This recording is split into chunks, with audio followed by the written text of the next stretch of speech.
আর গত 15 বছরে কি হয়েছে আমরা দেখতে পেয়েছি। ওগুলো বিচার ছিল না, বিচারের নামে প্রহসন ছিল। কথা বলুন ঠিক কিনা?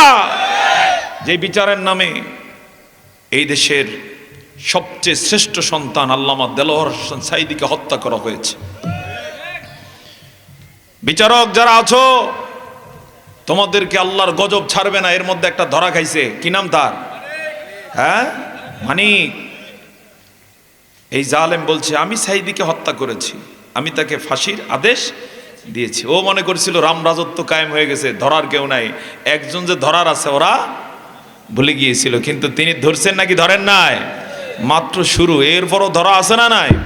চূড়ান্ত ধরা কোথায়? কথা বলুন না, কোথায়? আল্লাহর কাছে। এবং দান করেন আল্লাহর পয়গম্বর আরো বলেন ওমান বাত্তা বিহি আমালু, কিন্তু যার কর্ম তাকে পিছিয়ে দেয়, হয়তো এই ময়দানে আসার সুযোগ ছিল এরপরও আসে নাই, বা আসার সুযোগ হওয়ার পরে সরে আস, এরকম লোক আছে না নেই? আল্লাহর পয়গম্বর তাদের বিষয়ে বলছেন লাম ইউসরি বিহি নাসাবু, জাগতিক কোনো বংশ পরিচয় দিয়ে এই ময়দানে যারা এলো, বরকত যারা পেল, ওই লোকগুলো যারা আসে নাই কিবা এসে সরে গেছে, তারা এই জাতীয় যারা আছেন তাদের ধারে কাছেও মর্যাদাগত দিক থেকে আসতে পারবে না। সুবহানাল্লাহ। আল্লাহ তাআলার কাছে তৌফিক কামনা করব, তিনি যেন আজকের শেষ দিন, শেষ অধিবেশনে অনেক আশা নিয়ে আপনারা বসেছেন, আয়োজকগণ আয়োজন করেছেন, সে আশা পূরণে কোরআন থেকে, রসুলের হাদিস থেকে কিছু কথা আমার মতো ক্ষুদ্র গোলামকে বলার তৌফিক দান করেন। সকলে বলে আল্লাহুম্মা আমিন। আমার সাথে বলুন রব্বি শরহ লি সাদরি ওয়ায়াসসির লি আমরি ওয়াহলুল উকদাতাম মিন লিসানি ইয়াফকাহু কওলি। আমি জানতে চাই আমরা সব কাজ করি কার নামে? হ্যাঁ, সব কাজ আল্লাহর নামে করেন তো? আচ্ছা, মসজিদে যাই কার নামে? ঘুম থেকে উঠি কার নামে? বউর সাথে মারামারি করি কার নামে? হ্যাঁ, আচ্ছা, লোকেরা সচেতন আছে, বোঝা গেল। হ্যাঁ, এরপরে জনগণের সম্পদ চুরি কার নামে? শয়তানের নামে? না, সেটাও তো আল্লাহর নাম নেয় অনেকে। এরকম কত যে অসংলগ্ন বিষয় আছে বলে শেষ করা যাবে না। কিন্তু ইমানদারের সব কাজ কার নামে হবে?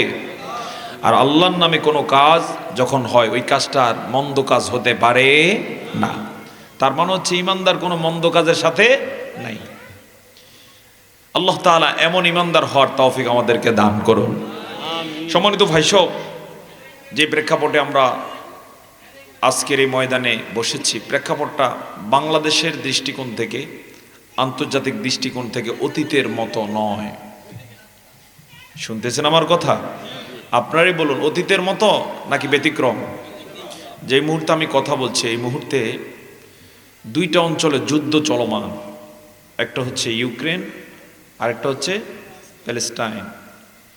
ইউক্রেন আর প্যালেস্টাইনের যে যুদ্ধ, যারা সমরবিদ রয়েছেন, যারা থিঙ্ক ট্যাঙ্কার রয়েছেন, তাদের বক্তব্য হচ্ছে এটা বিশ্বযুদ্ধের পার্ট। কিন্তু যারা অত সচেতন নয় তারা এটা বুঝতে পারতেছে না। কিন্তু যারা প্রথম বিশ্বযুদ্ধের ইতিহাস আমরা পড়েছি, যারা আমরা দ্বিতীয় বিশ্বযুদ্ধের ইতিহাস জানি, আমাদের কাছে স্পষ্ট এটাও কি বিশ্বযুদ্ধ, এবং এটা তৃতীয় বিশ্বযুদ্ধ। এবং এটার কারণে ক্ষয়ক্ষতিটা এত ব্যাপক যে আজকেও নিউজ এসেছে প্রতিদিন গড়ে শুধু ফিলিস্তিনে 150 এর বেশি মুসলিম শিশুকে হত্যা করা হচ্ছে। প্রতিদিন কত? 150। গত 9 মাসে জালেম ইহুদিরা মুসলমানদের হৃদয় স্পন্দন ফিলিস্তিনের 44,000-এর বেশি মুসলমান নারী, পুরুষ, শিশুকে নির্মমভাবে হত্যা করেছে। দেশীয় প্রেক্ষাপটে জুলাইয়ের বিপ্লবে যে স্বৈরাচার পালিয়ে গিয়েছে, এই স্বৈরাচার একজন দুইজন ছাত্র নয়, ছাত্র জনতার প্রায় 2000 মানুষকে তারা নির্মমভাবে আমাদের চোখের সামনে হত্যা করেছে। কথা বলুন ঠিক কিনা? এগুলো সহ্য করার মতো বিষয় নয়। এবং যার কারণে ওই দল করতে এখন কানে ধরে তওবা করেছে, আর করব না, এরকম লোক আছে না নাই? দুই একজন এখনো তওবা করেন নাই। বিনয়ের সাথে আপনাদেরকে বলবো, ভুল পথে আর কাউকে সাপোর্ট করবেন না। আল্লাহর কাছে তওবা করুন, আল্লাহর কাছে লজ্জিত হন। যদি তওবা না করেন পরিণতি অত্যন্ত ভয়াবহ হবে, যেটা আপনি কল্পনাও করতে পারবেন না। সম্মানিত হাজিরিন, সেই প্রেক্ষাপটে এই আয়োজন, যার কারণে গুরুত্ব অল্প নাকি অনেক? আসতে পারেন অল্প নাকি অনেক? আমরা এই মাহফিল থেকে 24-এর এই আন্দোলনে যারা শাহাদাত বরণ করেছেন, সেই রংপুরের আবু সাইদ সহকারে, সেই মুগ্ধ যে বলছিল পানি লাগবে পানি, এরকম শহীদ যারা হলো, আল্লাহ তাআলা সকলকে জান্নাতে উচ্চ মাকাম দান করুন। পাশাপাশি অসংখ্য প্রায় 20,000-এর বেশি চোখ নাই, হাত নাই, পা নাই, ওদের দৃশ্য দেখলে যে কোনো পাষাণ হৃদয় কাঁদতে বাধ্য। এরকম যারা নির্মমভাবে আহত হয়েছেন, আল্লাহ তাআলা সুস্থতা নেয়ামত তাদেরকে দান করুন। এবং যে স্বপ্ন নিয়ে ছাত্র জনতা এই বিজয়ে ময়দানে নেমে এসেছিলেন এবং তারা চেয়েছিলেন উই ওয়ান্ট জাস্টিস, কোরআনের বক্তব্য, আমরা ন্যায় বিচার চাই, জাস্টিস চাই। আল্লাহ তাআলা এই দেশে সকলে মিলে আগামীতে যেন জাস্টিস কায়েম করতে পারি, সেই তৌফিক দান করুন। জবান ছেড়ে বলুন আল্লাহুম্মা আমিন। সম্মানিত হাজিরিন, সেজন্য জাস্টিস কায়েমের যে মূল গ্রন্থ, তার থেকে কিছু কথা বলতে চাই। সেই গ্রন্থের নাম কি? আসতে বলবো না কি নাম?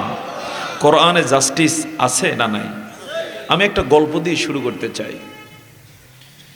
মুসলিম জাহানের ইতিহাসে একজন চিফ জাস্টিস ছিলেন, যার নাম হচ্ছে কাজী শুরাইহ রাদিয়াল্লাহু তাআলা আনহু।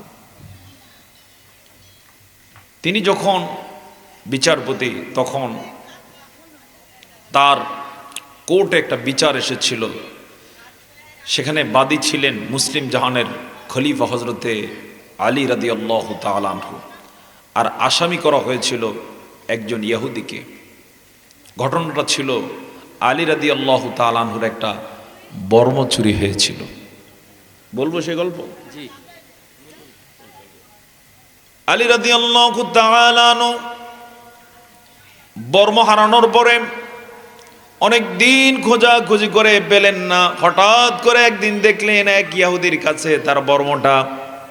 তিনি তখন খলিফা, রাষ্ট্রপতি, তাও ছোট মোটো কোনো দেশ নয়, মুসলিম জাহানের রাষ্ট্রপতি।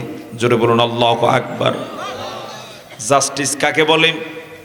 তিনি আইন নিজের হাতে তুলে নিতে পারতেন, কিন্তু ইসলাম এলাও করে না।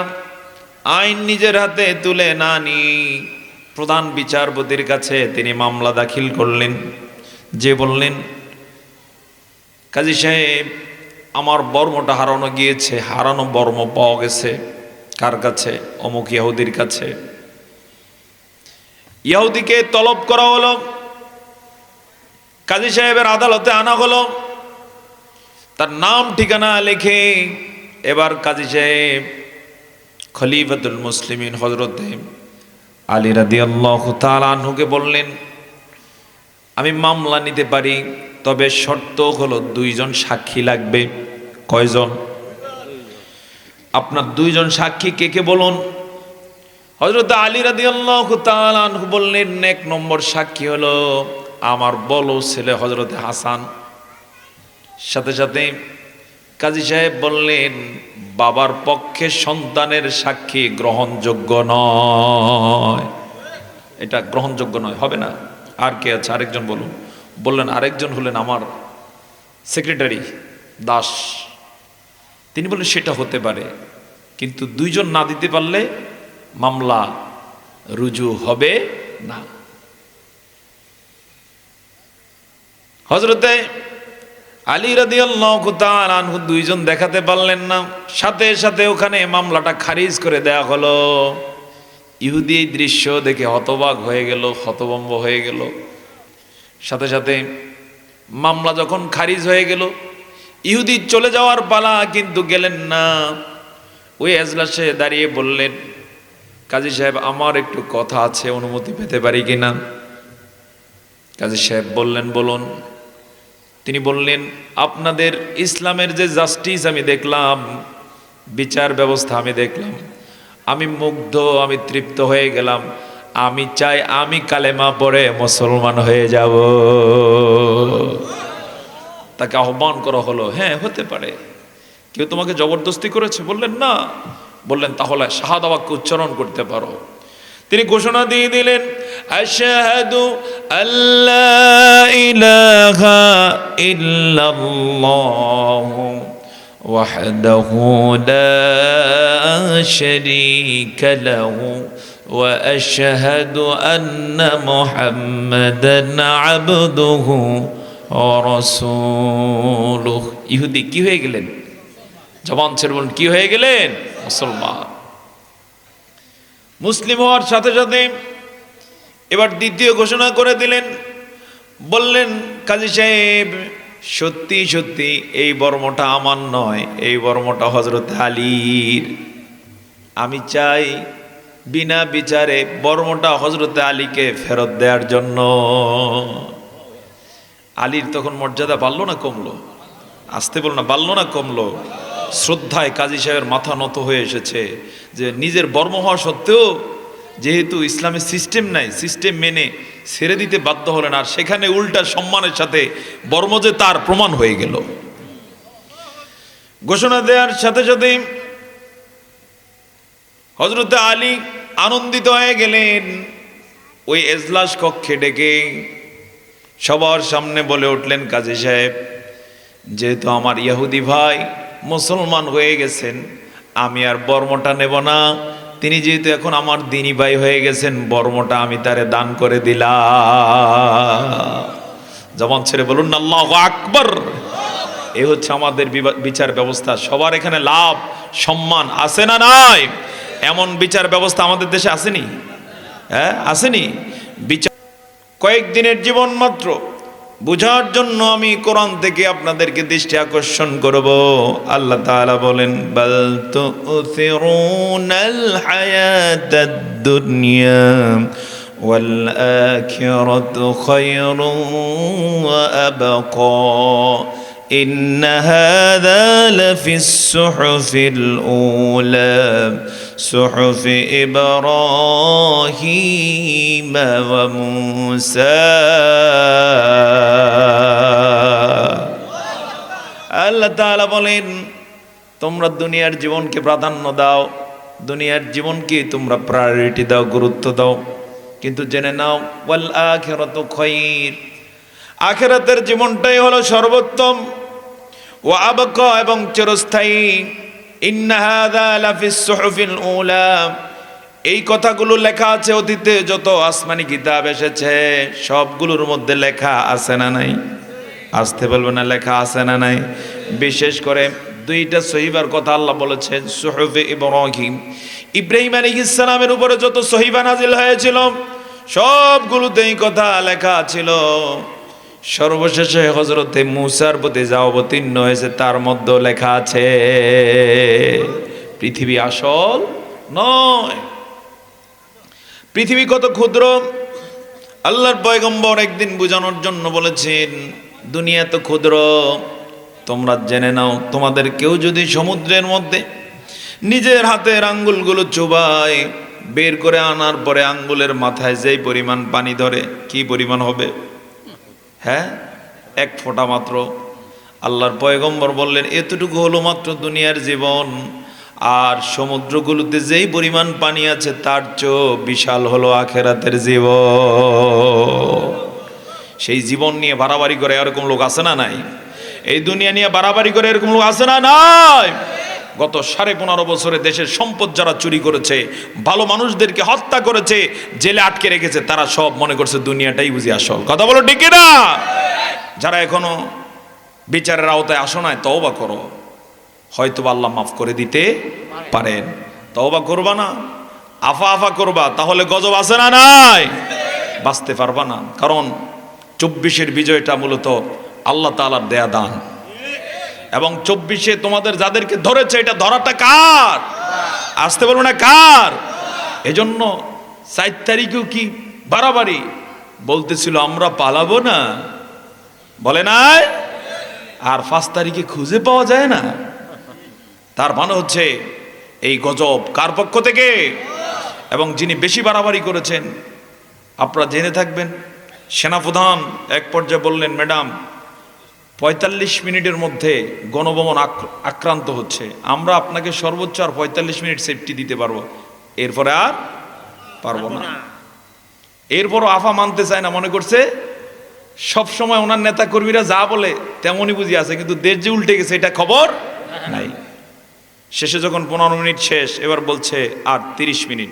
বললেন কি বলো? বললেন হ্যাঁ, এখন 30 মিনিটে আপনি অতি দ্রুত, হেলিকপ্টার রেডি আছে, হেলিকপ্টারের দিকে যান। বললো আমি একটা বক্তব্য দিই তাহলে জাতির উদ্দেশ্যে। বললেন বক্তব্য দেন আর হেলিকপ্টারে যান, এটা আপনার দায়িত্ব। সময় ক্ষেপণ করতেছিল। এরপরে যখন মিছিলের স্লোগান কানে ভেসে আসলো, বুঝলো এবার আর রেহাই নাই। শেষে দৌড় মারছে, দৌড় দিতে গিয়ে জুতা নাই পায়। বললেন ম্যাডাম ম্যাডাম জুতা রয়ে গেছে, আবার জুতা নিয়ে এরপরে হেলিকপ্টারে। এখন আফায় কোথায় আছে এই জাতি আমরা ঠিক মতো জানি না। সম্মানিত হাজিরিন, এর মধ্য দিয়ে অনেক বিষয় স্পষ্ট হলো। একটা হচ্ছে আল্লাহর ধরা কিন্তু নরমাল নয়। আল্লাহ তাআলা সকলকে বুঝার তৌফিক দান করুন। সকলে বলে আল্লাহুম্মা আমিন। সুপ্রিয় ময়মনসিংহবাসী, আমি আপনাদের সামনে মহাগ্রন্থ আল কোরআনের 110 নম্বর সূরাটা তেলাওয়াত করেছি। সূরাটার নাম কি? সূরাতুন নাসর। এই সূরা নিয়ে কিছু কথা বলতে চাই, সকলে বলে নেই ইনশাআল্লাহ। এই সূরায় মোট 3টি আয়াত আছে। কয় আয়াত? মাত্র 3 আয়াত। এজন্য আলোচনাটা আশা করি ইনশাআল্লাহ সংক্ষিপ্ত হবে। জোরে বলে ইনশাআল্লাহ। এতে 19টা শব্দ আছে, 79টা অক্ষর আছে। ইতিমধ্যে একবার তেলাওয়াত করার কারণে কোরআনের একটা অক্ষর তেলাওয়াত করলে 10 নেকি হয় কমপক্ষে। কয় নাকি? তাহলে 79 গুণ 10 কত নেকি হইল? হ্যাঁ, 790। আল্লাহ তাআলা আমাদের সবার আমল নামায় 790 নেকি যোগ করে দিয়েছে। আলহামদুলিল্লাহ বলুন। এটা হচ্ছে কোরআনের নূর। আর কোরআনের একটা আয়াত অনেক সময় 100 অক্ষর বিশিষ্ট হতে পারে। কেউ যদি একটা আয়াত তেলাওয়াত করে তাহলে কত সওয়াব হয়ে যাবে? কমপক্ষে 1000 হয়ে যাবে। কাউকে কাউকে তার ইখলাসের কারণে, কোরআনের প্রতি ভালোবাসার কারণে, হৃদ্যতার কারণে হাজার হাজার নেকি আল্লাহ তাআলা দান করেন। সুবহানাল্লাহ। আমরা আল্লাহ তাআলার কাছে তৌফিক কামনা করব, তিনি যেন নেকি দিয়ে আমাদের আমল নামাটা ভরপুর করে দেন। সকলে বলি আল্লাহুম্মা আমিন। তো আমরা মূল আলোচনায় চলে যাই। আমার সাথে বলুন আউযু বিল্লাহি মিনাশ শাইতানির রাজিম। বিসমিল্লাহির রাহমানির রহিম। ইযা জাআ নাসরুল্লাহি ওয়াল ফাth ورأيت الناس يدخلون في دين الله أفواجا فسبح بحمد ربك واستغفر إنه كان توابا। বিতাড়িত শয়তান থেকে আল্লাহর কাছে পানাহ চায়। পরম করুণাময় অতি দয়ালু আল্লাহর নামে শুরু করছি। যখন জাআ নাসরুল্লাহি ওয়াল ফাth, আল্লাহর সাহায্য এবং বিজয় আসবে, তুমি দেখতে পাবে মানুষেরা দলে দলে ইসলামে প্রবেশ করছে। সেই প্রেক্ষাপটে ফাসাব্বিহ বিহামদি রাব্বিকা ওয়াস্তাগফির, তুমি তোমার রবের প্রশংসায় তাসবিহ পাঠ করো এবং তার কাছে ক্ষমা প্রার্থনা করো। ইন্নাহু কানা তাওয়াবা, নিশ্চয়ই তিনি তওবা কবুলকারী। তিনি কে? জবান ছেড়ে ময়মনসিংহের মানুষের মতো বলুন, তিনি কে? সুবহানাল্লাহ। এই আয়াত, এই সূরা শুধু একটি সূরা নয়, এটা একটা ইতিহাস। যেখানে রাসূল করিম সাল্লাল্লাহু আলাইহি ওয়াসাল্লামের আগমনের বিষয় এবং তিনি যে উদ্দেশ্য নিয়ে আগমন করেছেন সেটা যে বাস্তবায়ন হয়ে গিয়েছে, বাস্তবায়ন পরবর্তীতে রাসূলকে যা রাখা হবে না পৃথিবীতে সবটাই তুলে ধরা হয়েছে। জোরে চিৎকার করে বলুন সুবহানাল্লাহ। এই সূরাটি যখন নাজিল হয়, রাসূলের চাচা হযরত আব্বাস রাদিয়াল্লাহু তাআলা আনহু কেঁদে দিলেন। লোকেরা জিজ্ঞেস করলেন, কাঁদেন কেন? এই সূরায় তো বলা হয়েছে ইসলাম বিজয় হলে মানুষ দলে দলে ইসলামে প্রবেশ করবে।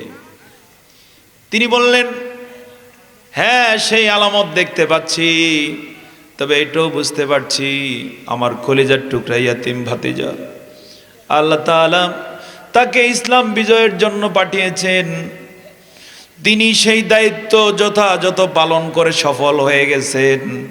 এই সূরা নাজিলের মধ্য দিয়ে আল্লাহ তাআলা এইটা বুঝিয়ে দিলেন আমার ভাতিজা আর পৃথিবীতে থাকবে না। সত্যি সত্যি তার কয়েকদিনের ব্যবধানে আল্লাহ তাআলা মক্কা বিজয় দান করলেন। মক্কা বিজয়ের পরে সে আলামতটাই দেখা গেল। এখন আর একজন দুইজন ইসলাম গ্রহণ করে না, দেখা যেত মক্কা বিজয়ের পরে হাজার হাজার একসাথে এসে মুসলমান হয়ে যেত। রাসূলের কাছে এমনভাবে এসছে লোকেরা, যেমন ইয়ামান থেকে এসেছে একসাথে, সেখানকার যিনি সর্দারের নেতৃত্বে কয়েক হাজার আয়েশা বললেন, ইয়া রাসূলুল্লাহ আমি অমুক এলাকার সর্দার, আমার অধীনে যারা আছে সব আমরা আসছি। নবীজি বললেন, কেন এসেছো? বললেন, আমরা জানি আপনি সত্য নবী, আমরা মুসলমান হয়ে গেলাম। এভাবে এক এক প্রান্ত থেকে হাজার হাজার আসতো। এই সূরায় যেমন বলা হয়েছে তেমনটাই দেখতে পেলেন নবীজি। সত্যি সত্যি অল্প সময়ের ব্যবধানে দেখা গেল আরব জগতে আর কোনো অমুসলিম নাই, সব দলে দলে মুসলমান হয়ে যায়। এরপরে এলো নবীজির বিদায় হজ করেছেন। কয়বার? আসতে বলবে না, কয়বার? হজের সফরে এলেন। এসে তিনি সাথীদেরকে বললেন, খুজু আন্নি মানাসিকাকুম, আমার কাছ থেকে হজ শিখে নাও। এবং নবীজি এমন কিছু ইঙ্গিত করলেন, কথা বললেন, লোকেরা বুঝতে পারলেন নবীজির সাথে হয়তো এরপরে আর দেখা হবে না। নবীজি কোনো সফরে গেলে, নবীজির সেই সময় 11 জন স্ত্রী, 9 জন তখনও জীবিত ছিলেন। কয়জন? তিনি কোনো সফরে গেলে লটারি দিতেন যে এই সফরে কে যাবে। লটারিতে যে স্ত্রীর নাম উঠত তিনি তাকে সফরে নিতেন। কিন্তু ওইবারে তিনি ব্যতিক্রম আয়োজন করলেন, বললেন সবাই চলো আমার সাথে হজে। আল্লাহু আকবার বলবো না? নবীজি সব স্ত্রীর একসাথে, কার সাথে? নবীর সাথে। কোথায়? হজের সফরে।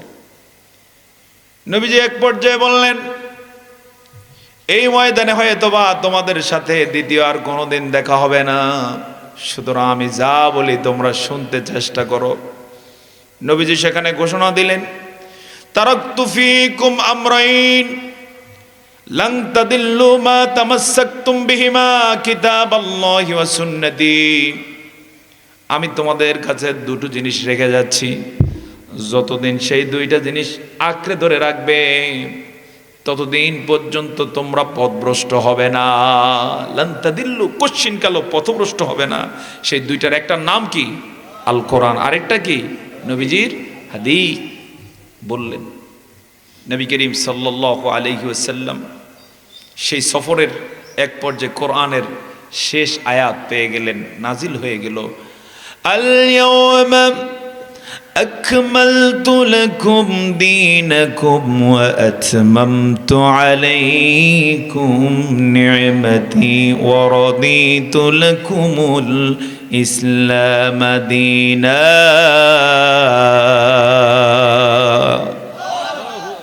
আজকের এই দিনে আকমালতু লাকুম দীনাকুম, আমি তোমাদের জন্য তোমাদের দিনটাকে পরিপূর্ণ করে দিলাম। সেই দিনটার নাম কি?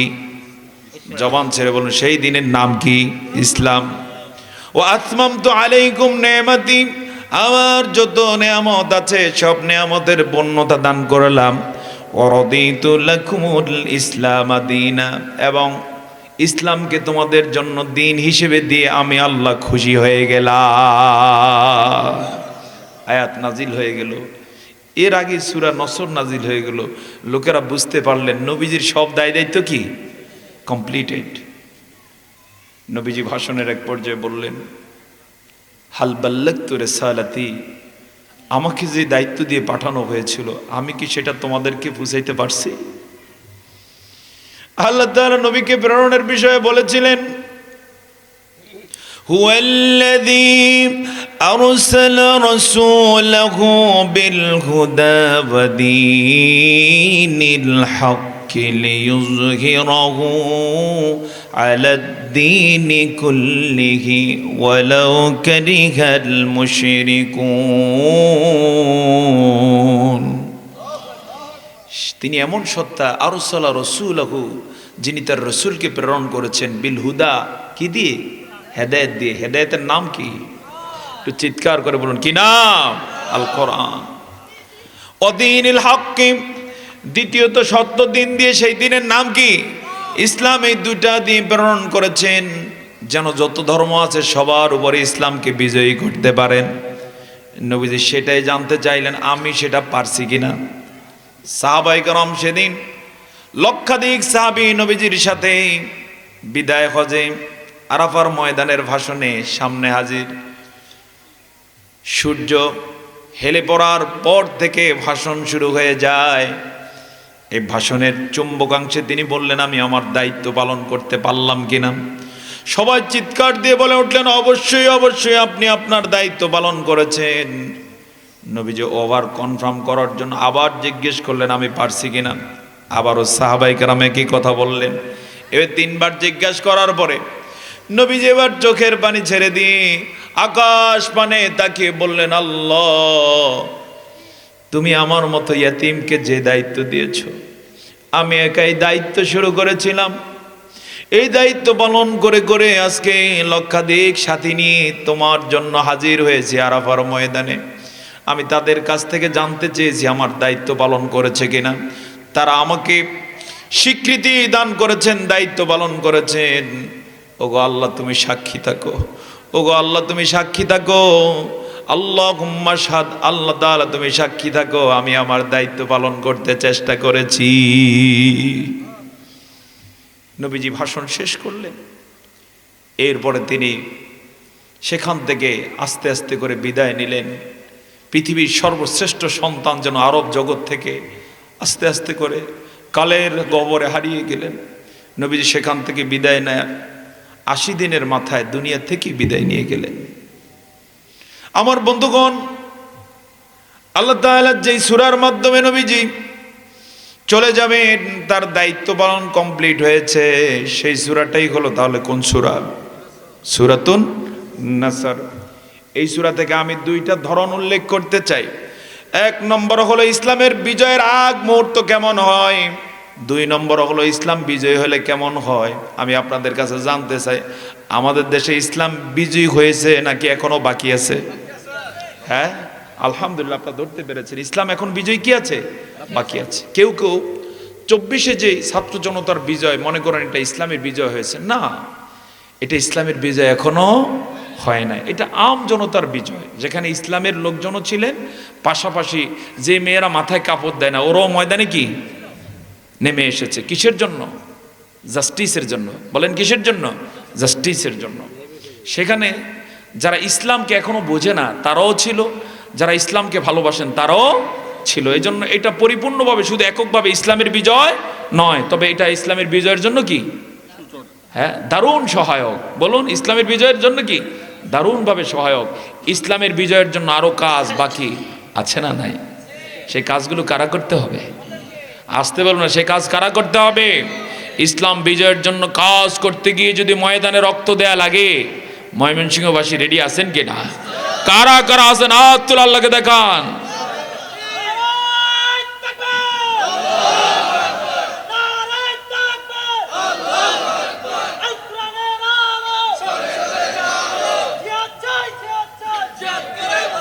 আল্লাহ তাআলা আমাদেরকে সে তৌফিক দান করুন। সকলে বলে আল্লাহুম্মা আমিন। ইসলাম যদি বিজয় হয় কেমন হবে সেটারই আলামত এবার পরের অংশে তিনি বলছেন, লোকেরা তখন দলে দলে সব ইসলামের মধ্যে ঢুকে যাবে। যারা বলুন না সুবহানাল্লাহ। দলে দলে এসে বলবে, কোরআন ছাড়া অন্য কিছু মানব না। তারা এসে বলবে, আমার রসুলের সুন্নাহ ছাড়া দুনিয়াতে আর চলবো না। এরকম একটা দৃশ্য হোক, আমরা চাই নাকি চাই না?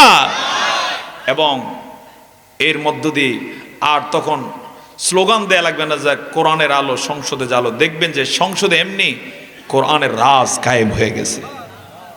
কিন্তু সেটার জন্য কাজ করার দরকার আছে না নাই? এখনই সেই সময় আমাদের। আমি এই ময়দান থেকে ময়মনসিংহবাসী আপনাদের সহকারে, এখানে মিডিয়া রয়েছে, এখানে আমার মা বোনরা রয়েছেন, সকলের উদ্দেশ্যে বলে যেতে চাই, আগামীকাল থেকে একজন আরেকজনের পিছনে দ্বীনের দাওয়াত পৌঁছে দেওয়ার কাজে নেমে যান। যে সলাত আদায় করে না, সলাতের দাওয়াত দিন যে আসো, কেন সলাত ছেড়ে দিবা? যে সুদ ছাড়ে না এখনো, তাকে বুঝান সুদ তো ধ্বংস করে দেয়। সুদ কি করে দেয়?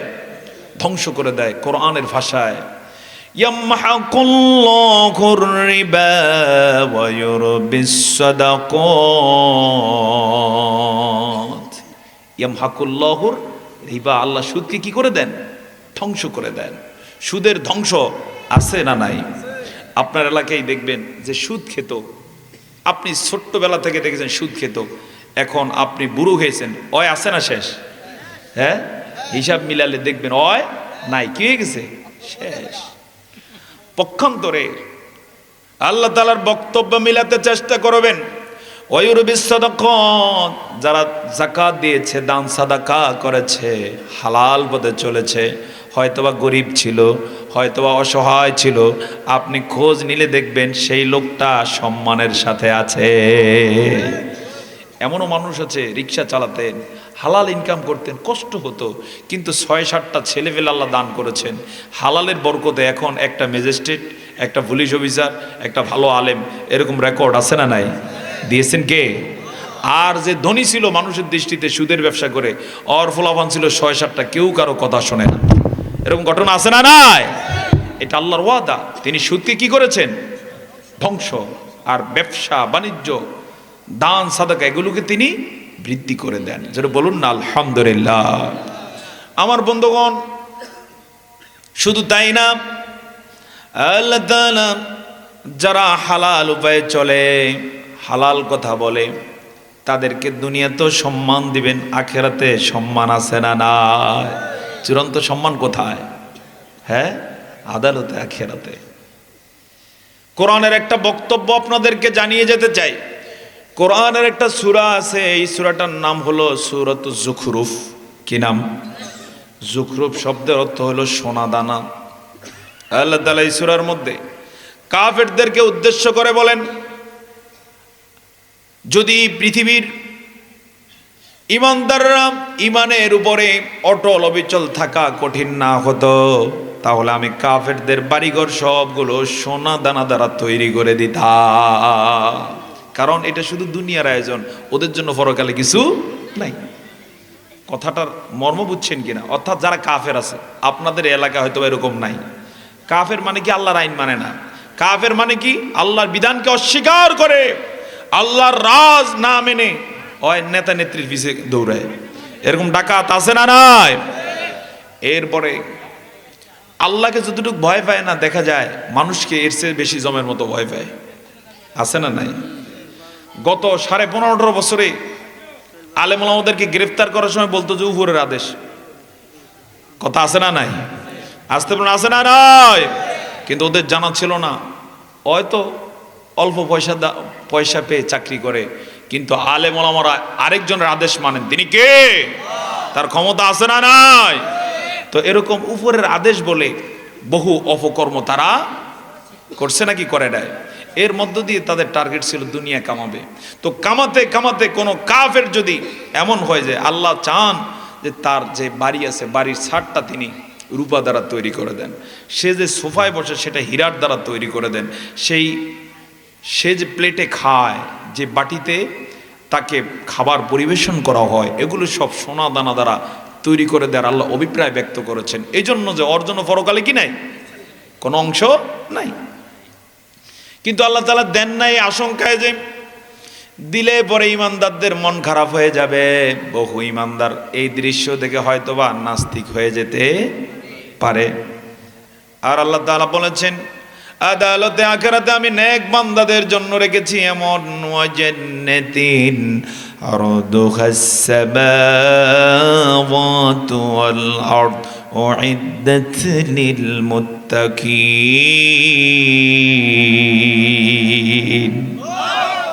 সূরাত আলে ইমরান 133 নম্বর আয়াত। মুত্তাকিদের জন্য যে জান্নাত তিনি তৈরি করে রেখেছেন, পৃথিবীর জমিন থেকে 7 আসমান পর্যন্ত যত বড় তার চেয়ে বড় হবে এক একটা জান্নাত।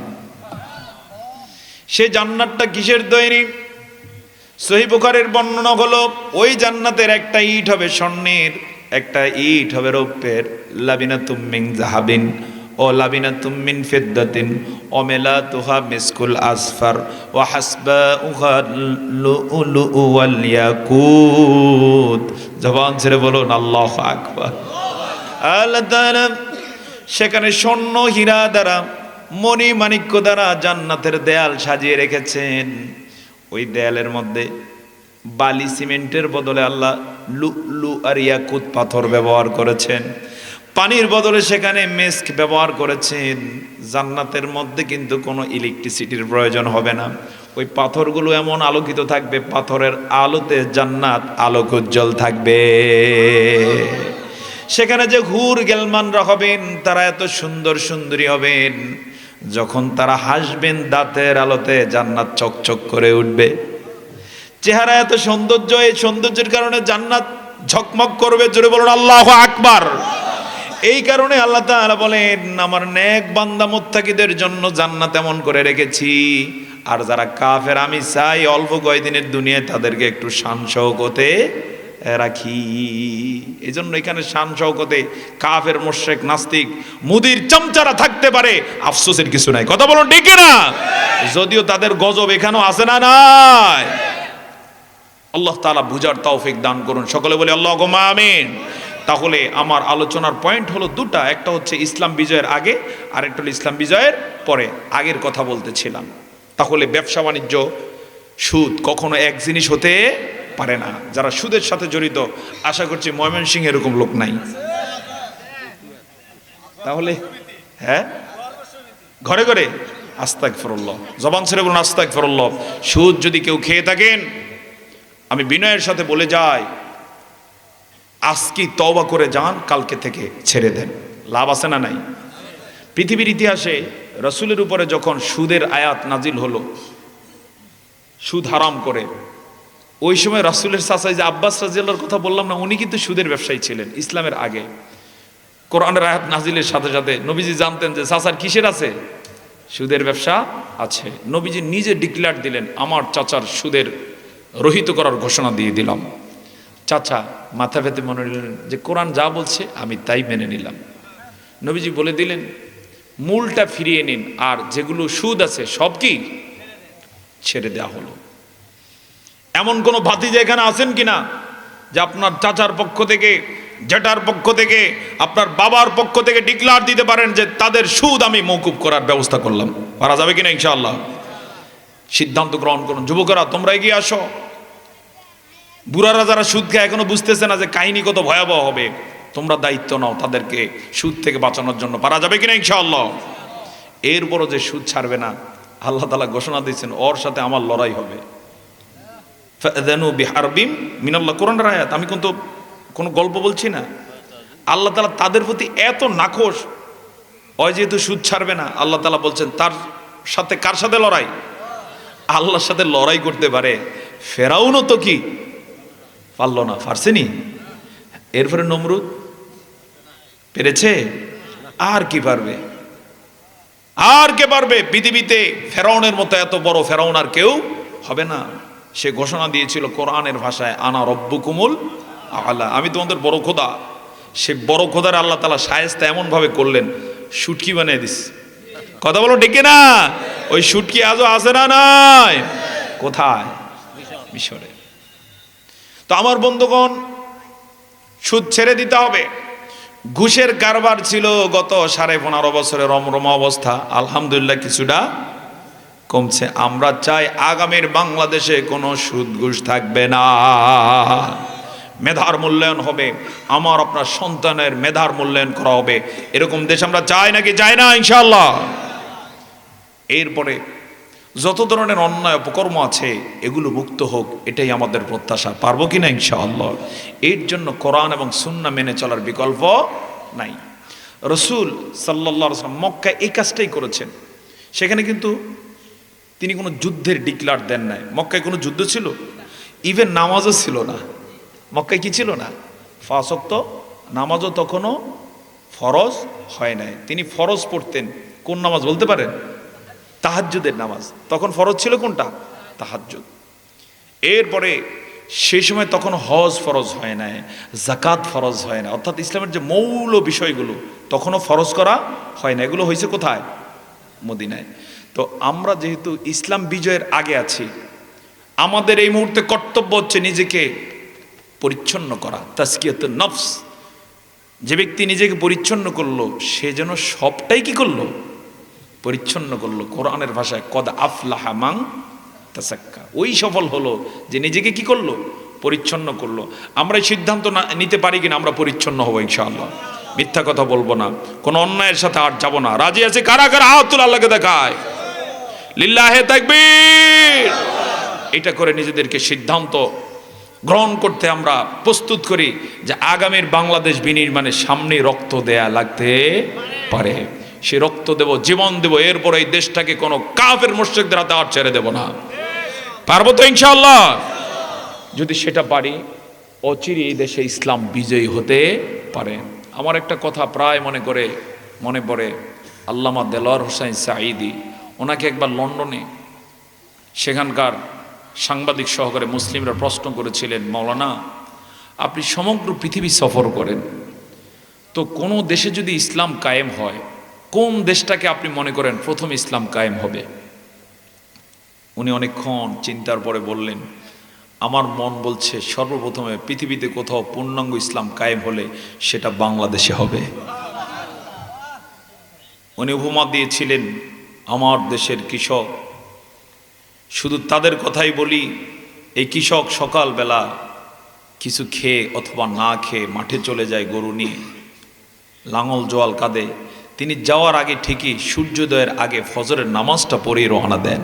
কথা বলেন ঠিক না? এরপরে এই কৃষক দুপুরবেলা আজান যখন হয়, মসজিদ তার থেকে অনেক দূর, মাঠে তখনও কাজ শেষ হয় নাই, গরুটাকে লাঙল সহকারে ওই যে আইলের পাশে রেখে কোমরের গামছা খুলে জায়নামাজের মতো বিছিয়ে সেই কাদা পানি দিয়ে অজু সেরে সেখানে জোহরের নামাজটা আদায় করে নেন। সুতরাং এই দৃশ্য যেই দেশের কৃষকের দৃষ্টিতে রয়েছে, কৃষকদের এই দৃষ্টিভঙ্গি বলে দেয় আগামীর বাংলাদেশ হবে ইসলামের বাংলাদেশ, এবং পৃথিবীতে সর্বপ্রথম বাংলাদেশে ইসলামের রাজ কায়েম হবে। কিন্তু সেক্ষেত্রে মাওলানার জানা ছিল না যে সেই মাওলানার রক্ত আল্লাহ এই দেশে ইসলামের জন্য কবুল করবেন। ইতোমধ্যে তিনি কি হয়ে গেলেন? শহীদ হয়ে গেলেন। শহীদ হলেন তার আমির যিনি ছিলেন শহীদ মাওলানা মতিউর রহমান নিজামী। তারা রক্ত দিয়েছেন নাকি দেন নাই? আসতে বলুন না, দিয়েছেন নাকি দেন নাই? এই রক্ত প্রমাণ করে আগামীর বাংলাদেশ অবশ্যই কোরআনের বাংলাদেশ হবে। সেই কোরআনের বাংলাদেশ বিনির্মাণে এই মাহফিল সার্থক হোক। আমাদের যারা আমরা সজাগ এবং সচেতন রয়েছি, আমরা যেন সেই রক্তকে কাজে লাগাতে পারি। শুধু তাই নয়, আমরা যারা ইসলাম চাই, ইসলামকে ভালোবাসি, আমরা যেন সজাগ দৃষ্টিভঙ্গি লালন করতে পারি। আল্লাহ তাআলা আমাদেরকে সেই তৌফিক দান করুন। সকল বলে আল্লাহুম্মা আমিন। যদি সেটা হয়, ইনশাআল্লাহ বিইজনিল্লাহ একদিন দেখবেন এদেশের ঘরে ঘরে শান্তি। কোনোদিন আর এমন কোন নেতা আমাদের উপরে জেকে বসবে না যে নিজের চিন্তা করবে, জনগণের চিন্তা করবে না। অতীতে যত নেতা দেখেছি চিন্তা আর আগে কাটটা করছে, অথচ অবশ্য ওই যে নির্বাচনের আগে বলতো, ভাইয়েরা আমার, বোনেরা আমার, আমারে ভোট দেন, রাস্তা দেব, এই দেব, সেই দেব। লোকেরা ভোট দিল, দেখা গেল রাস্তা খেয়ে ফেলছে। ঘটনা আছে না নাই? অবশ্য আপনাদের এই এলাকায় এরকম নাই? হ্যাঁ, এরকম আছে। হ্যাঁ, রাস্তাই নাই। আজকে আসার সময় আমরা আসতেছিলাম একটু শর্টকাট করার জন্য ঢাকা থেকে, পরে দেখলাম কাদা রাস্তা। চিন্তা করলাম ঢুকলাম কোন জঙ্গলের মধ্যে। এরপরে এক জায়গা দিয়ে আসতে গিয়ে এমন জ্যাম, অর্থাৎ একমুখী রাস্তা। পরে রিটার্ন করতেছিলাম, পরে চিন্তা করলাম যেহেতু ফিরে যাব, আরেক রাস্তায় যাব। পথে মসজিদ পেলাম, সেখানে মাগরিবের এশা আদায় করলাম। মাগরিব এশা আদায় করে পরে দেখলাম যে না, ওই রাস্তা ওইটা ফাঁকা হয়েছে, পরে সেখান দিয়ে আসলাম। তার মানে হচ্ছে 15.5 বছরে যদি সত্যিকার অর্থে রাস্তাঘাটগুলো করে দেওয়া হতো, এই দুরবস্থা থাকতো না।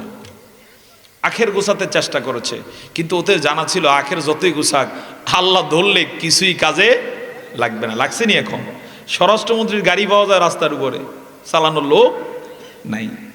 অথচ যদি সত্যিকার অর্থে ইসলাম মেনে কাজ করত, পালানো লাগতো না, দুনিয়াও শান্তি হতো।